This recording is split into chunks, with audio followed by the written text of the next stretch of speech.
অনেকের প্রশ্ন থাকে আমি আবেদন করার সময় কোন পোর্ট সিলেক্ট করব, এতে আমি অধিক সংখ্যক পোর্ট পাবো, অর্থাৎ আসা যাওয়ার সুযোগ পাবো যদি 6 মাসের ভিসা হয়। এটা অনেকে প্রশ্ন করছে। আপনি ভিডিওটা একটু শেয়ার দিন যারা দেখছেন, অনুরোধ করছি, কারণ এই ভিডিওগুলো আপনার উপরে কাজে লাগবে। অনেকে যারা আপনাকে ফলো করে তাদেরও কাজে লাগবে। যাই হোক, আমাদের কথা হচ্ছে যে যখন আবেদন করবেন তখন নিশ্চয়ই আপনি একটু প্ল্যানিং রাখবেন যে আপনি 6 মাসের ভিসা পেয়ে কতবার যাওয়ার সম্ভাবনা আছে। মিনিমাম 3 বার হয়। যারা ঘুরনবাজ তারা অন্তত চিন্তা করে, কেউ যদি চিন্তা করে আমি সিকিম যাব, তার মানে সিকিম যাওয়ার জন্য চেংরাবান্ধা এই মুহূর্তে ভালো। কেউ যদি মনে করে যে আমি এই সিলেট যাব ডাউকি হয়ে, সেটা ভালো। কেউ যদি মনে করে যে আমি মুর্শিদাবাদ যাব, মুর্শিদাবাদ আমাদের রাজশাহী যে পোর্টটা আছে এদিক দিয়ে ভালো হবে, চাঁপাইনবাবগঞ্জের যেটা পোর্ট আছে এদিক দিয়ে ভালো হবে। তারপর কেউ এদিক দিয়ে আবেদন করতে পারে। এখন আপনার বিষয় হচ্ছে যে আপনি প্রশ্ন করতে পারেন যে তাহলে কি বেনাপোল দিয়ে যাতায়াত করতে পারবো কিনা। পারবো। আপনি বেনাপোল, গেদে, বেনাপোল ট্রেন এবং স্থলপথ দুইটা, গেদে ট্রেন এবং স্থলপথ 4টা, এবং বিমান 5টা, আর আগরতলা 6টা। কিভাবে 6টা, আর হচ্ছে ঢাকা থেকে শিলিগুড়িগামী ট্রেন, এই 7টা পথ কিন্তু একবারেই পেয়ে যাবেন।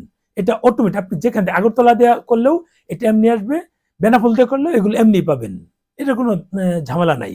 যদি আপনি টেকনিক্যালি নতুন একটা পোর্ট দিয়ে আবেদন করেন তাহলে এগুলো তো ফ্রি পেলেনি। যদি বললাম না যে আপনি মেঘালয় যাবেন, তাহলে ডাউকি দিয়ে দেন।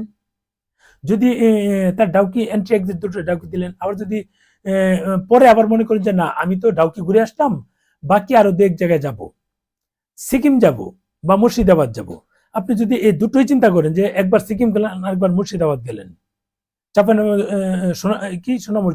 সোনা মসজিদ দিয়ে আপনি পরবর্তীতে এসে একটা রোড অ্যাড করে নেন। সেই রোড অ্যাড করলে আপনার দুটো রুট পাবেন, একটা চেংরাবান্ধা অ্যাড করেন, আরেকটা এই সোনা মসজিদ অ্যাড করেন। অথবা আপনি সোনা মসজিদ দিয়ে আবেদন করলে বাকিগুলো তো এমনি পেলেন। তার পরবর্তীতে ঘুরে এসে মুর্শিদাবাদ ঘুরে এসে যদি ডাউকি যেতে ইচ্ছা করে মেঘালয়, আপনি ডাউকি এবং চেংরাবান্ধা ফুট অ্যাড করলেন, বা চেংরাবান্ধা দিয়ে প্রথমে আবেদন করার সময় করলেন, এরপরে দুটো বুট সোনা মসজিদ এবং ডাউকি অ্যাড করলেন। এভাবে কিন্তু আপনি আরো দুটো এডিশনাল ফুট পাবেন, যেটা আগে হয়ে এসেছে।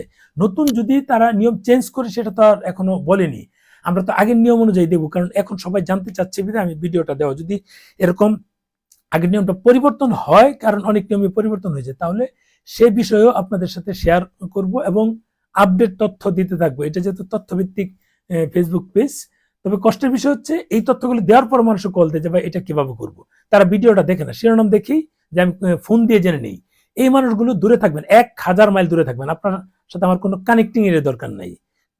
যেমন আজকে একটা ঘটনা, যাক এই পরে ভিডিও বানাবো নি, শর্ট করে বলে দেই। সে ভিসা করেছে অন্য জায়গায়, আমি ভিসা দিয়ে যদি না যায় পরবর্তীতে যেতে পারবো এটা জানার জন্য আমার অফিসে আসছে। আমি বললাম যে ভিসা কোথায় করছে, তার পরিচিত একজন, তাকে জিজ্ঞেস করেন না, সে তো জানে না, আপনাকে জানতে আসলাম। আমি বললাম আপনাকে জানানোর জন্য যদি আমি সময় দিই তাহলে আমার অন্য কাজগুলো কখন করব, বুঝলেন বিষয়টা। এই হচ্ছে বিষয়। ভালো থাকবেন, শেয়ার দেন ভিডিওটা।